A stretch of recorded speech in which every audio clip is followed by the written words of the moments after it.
Hello friends, welcome to my channel miss mini Hindi के drama.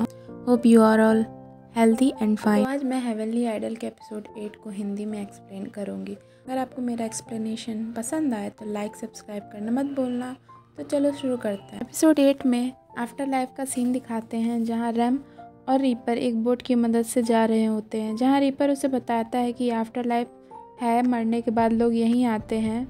यहाँ सच्चाई ज़्यादा मायने रखती है। आफ्टर लाइफ में स्ट्रिक्ट बैलेंस है, बट रैम उसमें बाधा डाल रहा है, इसलिए डाइटी उसे मिलना चाहती है। जहाँ रैम को लगता है कि वो नहीं बल्कि इविल वन ऐसा कर रहा है, जिस पर रीपर उसे बताता है कि रैम का दुश्मन सिर्फ इविल वन ही नहीं है।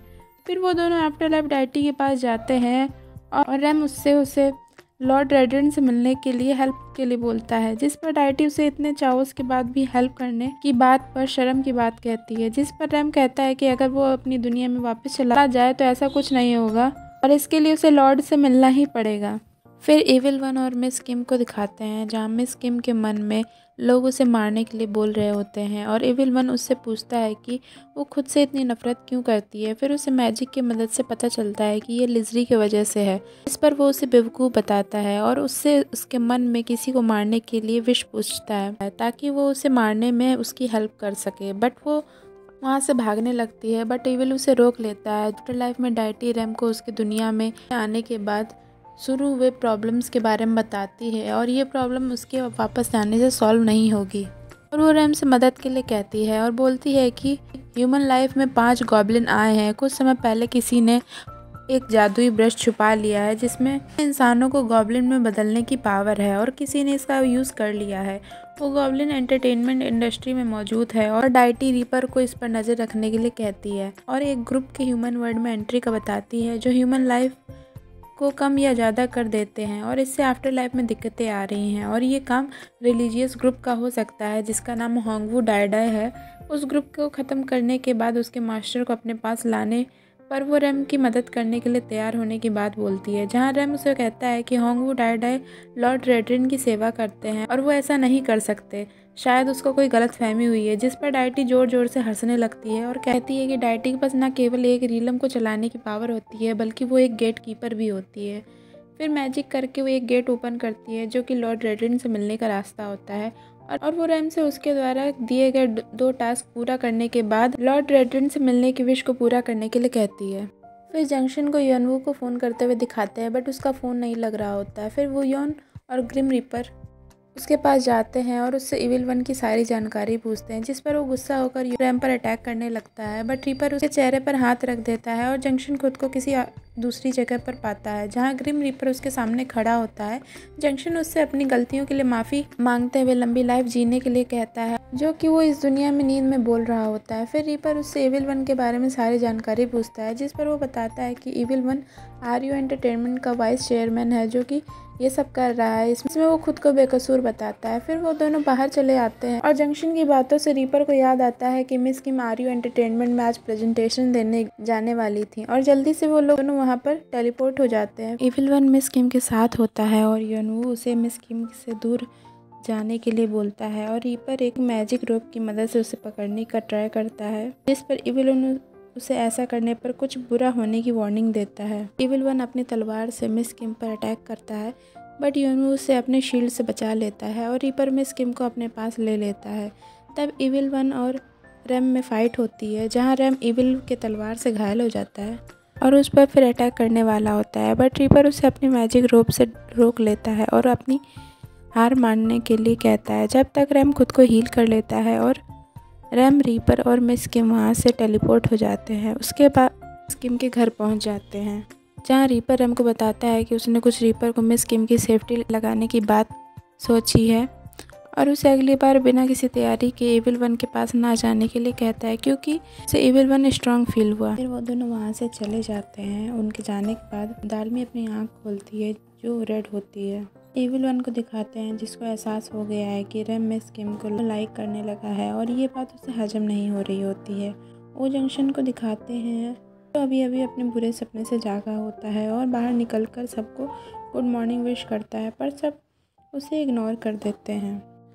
कारण पूछे जाने पर उसका मैनेजर उसे ट्रेनिंग के दिनों के र्यूमर का सच निकले जाने का बताता है, जहाँ पर जंक्शन ने अपने डेब्यू के लिए अपने साथी को सीढ़ी से धक्का मार के नीचे गिराया था। ये राज रात में जब रैम और रीपर उससे इविल वन की सच्चाई पूछ रहे थे तभी उसने अपने फ़ोन पर कन्फेस किया था और माफ़ी मांगी थी।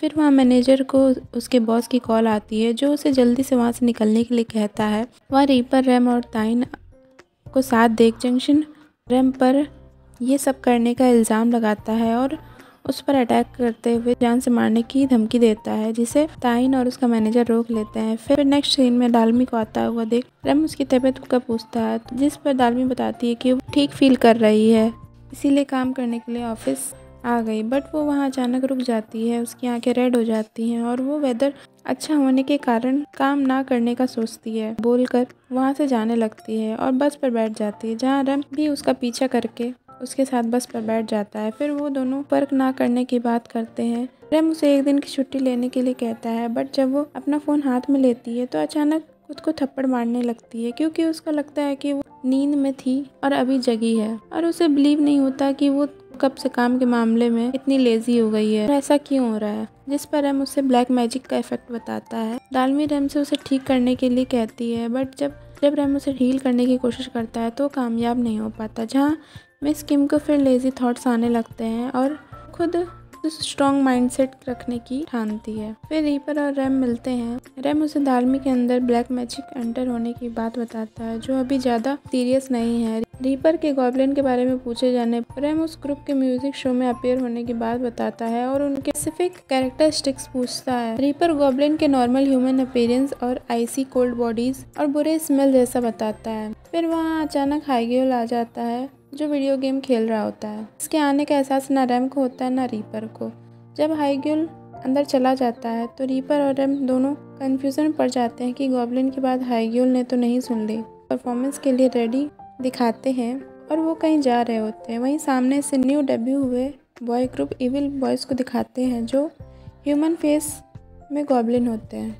हाईग्यूल उनमें से एक बंदे को देखकर अपना पास्ट याद करता है, जहां वो लड़का हाईग्यूल को मार रहा होता है। हाईग्यूल उनको देखकर नर्वस हो जाता है। फिर रीपर और वाइल्ड मेंबर्स कार में बैठे होते हैं, जहां रैम गॉब्लिन को ढूंढने और ग्रुप के न्यू सिंगल रिलीज होने की बात सोच रहा होता है, बट पीछे देखने पर हाईग्यूल को वहां नहीं पाता। एक दूसरे से पूछने लगते हैं और रीपर को उसे कॉल करने के लिए कहते हैं, जिस पर रीपर कहता है कि उसके पास उसका नंबर नहीं है। रूम पर आने पर मेंबर्स को हाईग्यूल घर में मिलता है जो बस से आ गया था, पर चला जाता है। रैम भी उसके पीछे छत पर जाता है जहां हाईग्यूल पहले से मौजूद होता है। रैम उससे म्यूजिक में ठीक ना होने का कारण पूछता है तो बताता है कि बहुत कम ही लोग उसे ऐसे नोटिस करते हैं, उसके लिए बहुत ऑकवर्ड है और उसे दुनिया में न्याय ना होने की बात बताता है, क्योंकि इविल बॉयज़ के मेंबर्स में से एक उसके साथ हाई स्कूल में था जो बच्चों को बुली करता था, उनसे पैसे लेता था, परेशान करता था। और बताता है कि उस बंदे ने हाईग्यूल को पहचाना ही नहीं, जैसे कि उसे जानता ही ना हो। हाईग्यूल उससे इस मामले में इंटरेस्ट की बात पूछता है, क्योंकि योनो कभी भी किसी की केयर नहीं करता। हाईग्यूल कहता है कि वो ठीक है और रैम से उसके लिए टेंशन ना लेने के लिए कहता है। उसे लगता है कि उसको ग्रुप में कम ही नोटिस किया जाता है। परफॉर्मेंस के टाइम भी उसे कभी फैन कैम फोकस नहीं मिला और उसे इस बात का कोई दुख भी नहीं है। और वो रैम से थोड़ी देर खुद को अकेला रहने के लिए कहता है, जो रैम मान जाता है और हाईग्यूल के इविल बॉयज़ मेंबर्स के बारे में बताई गई बात सोचता है। फिर वो मिस दालमी से इविल बॉयज़ के बारे में सारी जानकारी और उनके पास अप्रोच करने का उपाय पूछता है, जो कि गॉब्लिन्स है, और अगर वो उन लोगों को किसी के पास पकड़ कर ले जाएगा तो लॉर्ड रेडरिन से मिल पाएगा और यहाँ से भी चला जाएगा, ताकि मिस दालमी और यहाँ के लोगों को और डेंजरस सिचुएशन का सामना ना करना पड़े। अचानक मिस दालमी की आइज रेड हो जाती है। रैम उसे तुरंत टोकता है, जिस पर वो कहती है कि वो ब्लैक मैजिक को खुद कंट्रोल नहीं होने देगी और मीटिंग में जाने लगती है, जहाँ रैम भी उस पर नज़र रखने के लिए उसके पीछे जाता है। मीटिंग में न्यू स्टोरी के लिए कॉस्ट्यूम का डिस्कशन होता है, जिसका कॉन्सेप्ट मॉडर्न मेल गुमियो है, जिसके मोस्टली सूट्स की पिक दिखाई जाती है। दालमी हैंडबॉक और सूट के मिक्सअप का आइडिया देती है ताकि ये ट्रेडिशनल और मॉडर्न दोनों का फ्यूज़न लगे, और बताते बताते उसकी आंखें फिर रेड हो जाती है और उसके मन में यनवू के फैन गर्ल वाले थॉट्स आने लगते हैं, जो अपने आइडल की फ़ैन गर्लिंग करने लगती है। ये देखकर रैम उसे जल्दी बाहर ले जाता है और उसे खुद पर कंट्रोल रखने का याद दिलाता है और उसे उसके मन में रैम के लिए कोई फीलिंग्स ना होने का याद दिलाता है, जिस पर दालमी ये ब्लैक मैजिक का असर बताती है और फिर वो फीलिंग्स की बात करने लगती है और ख़ुद को रैम से हील करने के लिए कहती है, जिस पर रैम उसे खुद ब्लैक मैजिक का सहारा लेते हुए बताता है, क्योंकि डालमी सच से पीछे भाग रही है और इविल वॉइस से अप्रोच का रास्ता ढूंढने के लिए बोलता है, जिस पर वो उसे बेटर लव शो के बारे में बताती है और उससे इसमें शामिल होने के लिए रेगरेट ना करने की वार्निंग देती है, क्योंकि ये एक डेटिंग शो होता है। डालमी के घर जाने के बाद वो लिजरी की फ़ोटो देखकर रैम की बात सोचने लगती है और उसके चेस्ट में पेन होने लगता है। फिर रात में गली में कुछ क्रिएचर्स की शैडो को इंसान पर हमला करते हुए दिखाते हैं। जब फीमेल रीपर और ग्रिम रीपर वहाँ आते हैं तो दीवार पर खून के पैचेस पाते हैं। फीमेल रीपर उसे गॉब्लिन और ह्यूमन बॉडी के गायब होने की बात बताती है, जिस पर गामजे बताता है कि गॉब्लिन्स ने जिनके साथ कॉन्ट्रैक्ट साइन किया है वो सब मिलकर इस काम को अंजाम दे रहे हैं। तो ये था हेवनली आइडल एपिसोड 8 का फर्स्ट पार्ट, और इसका सेकंड पार्ट मैं कल अपलोड करूँगी, तो उसे भी ज़रूर देखिएगा। वीडियो पसंद आया तो लाइक एंड सब्सक्राइब कर देना, फ्रेंड्स के साथ शेयर भी कर देना। आपको कुछ पूछना हो तो उसको कमेंट भी कर देना, जिसका मैं पूरी कोशिश करूँगी कि रिप्लाई करूँ। Thanks for watching.